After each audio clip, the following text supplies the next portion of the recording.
ಎಂದು ಸಹನೆಯಿಂದ ಸಂಬಂಧಿತ ಮಾತ್ರಕ್ಕೆ ರಾಜಸ್ಥಾನವೆಂಬ ಗೌರವವನ್ನೇ ಇದೆ.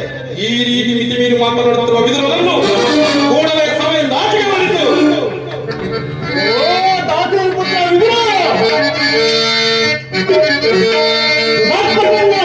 ಇಂದು ಸಂಧಿ ಭಿಕ್ಷೆಯನ್ನು ಬೇಡಲು ಬಂದಿರುವೆನು.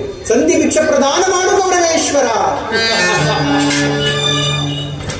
ಭಿಕ್ಷಾ ಇದರಲ್ಲಿ ನನ್ನ ರಾಜ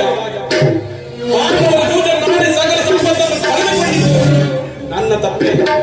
ಸತ್ಯವಾಕ್ಯ ಪರಿಪಾಲನೆಗಾಗಿ ವನವಾಸ ಅಜ್ಞಾತವಾಸವನ್ನು ಮಾಡಿದ್ದು ಅಧರ್ಮದ ಕಾರ್ಯ. ಏನು ವಾಸುದೇವ, ಈ ವಿಸ್ತಾರವಾದ ಸಾಮ್ರಾಜ್ಯವನ್ನು ಶಾಸನ ಮಾಡಲು ಈ ದುರ್ಯೋಧನನ ಹೊರತಾಗಿ ಸಾಧ್ಯವಿಲ್ಲ. ಪಾಂಡವರಿಗೆ ಭಿಕ್ಷಾಟಿಯೇ ಯೋಗ್ಯವಾದ ಜೀವನ. ಧರ್ಮ ಬಿರುಗಾದ ಅವರ ಕೈಯಲ್ಲಿ ಈ ವಿಸ್ತಾರವಾದ ಸಾಮ್ರಾಜ್ಯವನ್ನು ಹತ್ತಿಸುವ ಅಪಮಾನ ನನ್ನಿಂದ ಪಾಂಡವರ ರಾಯಭಾರಿಯಾಗಿ ಬಂದ ನೀನು ಯುದ್ಧದ ಭಯವನ್ನು ತೋರುವೆ ಜನಾರ್ದನ. ಯುದ್ಧವು ಕ್ಷತ್ರಿಯನ ಧರ್ಮ, ಅರ್ಥ, ಕಾಮ, ಮೋಕ್ಷ ಮತ್ತು ಜೀವನದ ಯುದ್ಧದ ಸಲುವಾಗಿ ಕ್ಷತ್ರಿಯರೆಂದಿಗೂ ಭಯಪಡುವುದಿಲ್ಲ.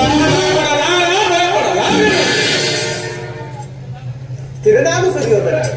ನಿನ್ನ ಅಭೀಷ್ಟವು ಯುದ್ಧವೇ ಆಗಿದ್ದರೆ ನೀನು ಅದನ್ನೇ ಹೊಂದಿಯುವಂತೆ. ಆದರೆ ಇದು ನಿನ್ನ ಯುದ್ಧವಲ್ಲ, ಭಯಂಕರ ಆತ್ಮಹತ್ಯೆ, ಪಾಪಾಶಯ, ಕುರುಕುಲದ ಕಳಂಕ ಸ್ವರೂಪನೇ.